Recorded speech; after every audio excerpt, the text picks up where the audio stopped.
a minute, I did this joke already.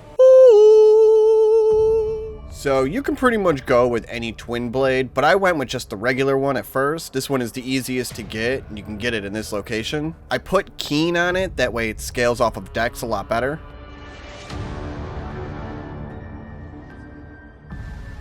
For the Ash of War, I went with Bloodhound Step. It's pretty OP, and it makes the build quite fun.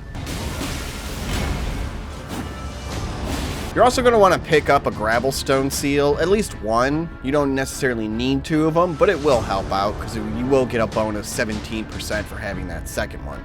For the armor, I went with the Confessor Hood, Hoslow's Armor, Blythe's Gauntlet, and the Black Knight's Greaves. For the first talisman, you're going to want to get that Lightning Scorpion Charm that's going to raise your lightning attack. That'll give you a pretty significant boost for your weapon on top of all the incantations that you have. You can grab the Lightning Scorpion Charm here. Up next, we got the Rotten Winged Sword Insignia. This is going to greatly raise your attack power with successive attacks. You're basically going to be in there hardcore with the Bloodhound Step and just keep hitting away, and hitting away. It makes the game very Bloodborne-y. Next, you're going to want to pick up that Radagon Source Seal. That's going to greatly raise your attributes. That'll give you some more Vigor, Endurance, Strength, and Dexterity. That'll put you at 5 on each. An extra 20 points in your stats. Who can knock it? For the last one, I went with the Old Lord's Talisman. It's going to extend spell effect duration. That's basically going to keep the lightning and the effect on your weapon for about twice as long. So for the last one, I went with the Old Lord's Talisman. This is going to extend the spell effect duration just on your weapon. It'll last about twice as long, allowing you to just basically Bloodhound Step, attack, Bloodhound Step, attack. On your Flask of Wondrous Physique, I went with the Dexterity Knot Crystal tier for the first one. That's going to temporarily boost your Dexterity for about 3 minutes, give you about an extra 10 points. Or about 60 points extra damage on your hits. Then, you're going to want the Lightning Shrouding Crack tier, and that's going to boost your lightning attacks. That's going to give you extra power in your lightning attacks, especially on your weapon.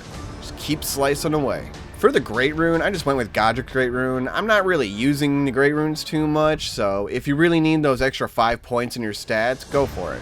It'll be there to help you. Ooh. Much like the Sith Inquisitor build, we're going to use a lot of the same incantations. For the first one, you got the Ancient Dragon's Lightning Spear.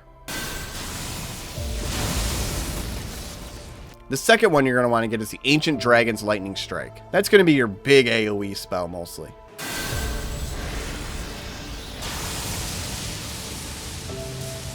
You can pick both of these incantations up with the prayer book in this location. You're going to also want to grab Lanciax's Glaive.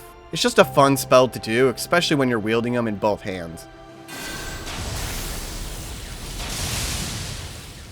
Now, this is the main incantation for the build, Vike's Dragon Bolt. This is going to bolster your right hand armament and body with red lightning. That's also going to make you take more lightning damage, so be warned, but you are getting a real cool enchant.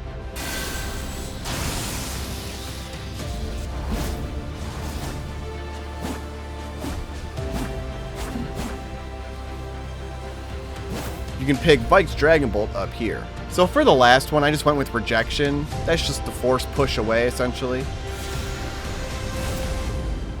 You can pick that one up pretty fast by just talking to Corrin. You're also going to want to put on that Fortisax Lightning Spear. That's that real cool one where you take 2 lightning spears and you smash them down.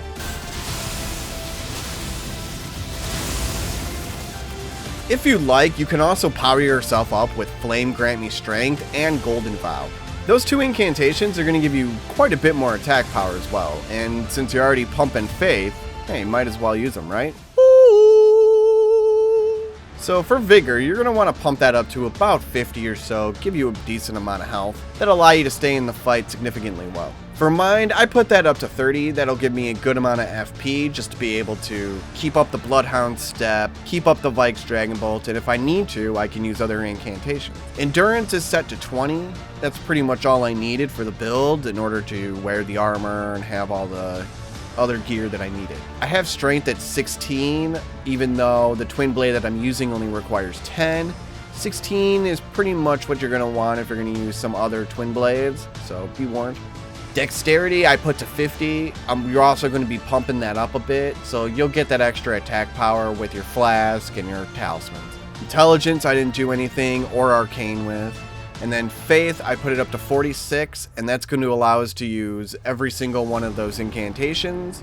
46 is basically the minimum that we need to use that real big one, that Fortisec spell. Ooh. Basically, once you're set up, you can just go in pretty hard. As you can see, you can just Bloodhound step a lot of these attacks. You know, you can still be hit if you're not cautious. But for the most part, it's pretty easy to get in, do a few attacks, Bloodhound step back out, wait a second, Bloodhound step back in, and keep going. I would also advise to use the Twin Blade in two-handed mode. That way you're able to get 2 attacks off per button hit. And as I said before, you'll Bloodhound step, do 1-2, Bloodhound step, 1-2. And that way you're going to get your successive attacks in, increase that attack power, and just keep doing damage to the boss. Keep going in, keep going in. But just remember to be mindful of your stamina still too. Now, I didn't think that we could actually make Bloodborne on PC, but here we go. This is almost essentially a Bloodborne type of build. I will say that this build is fast and fun.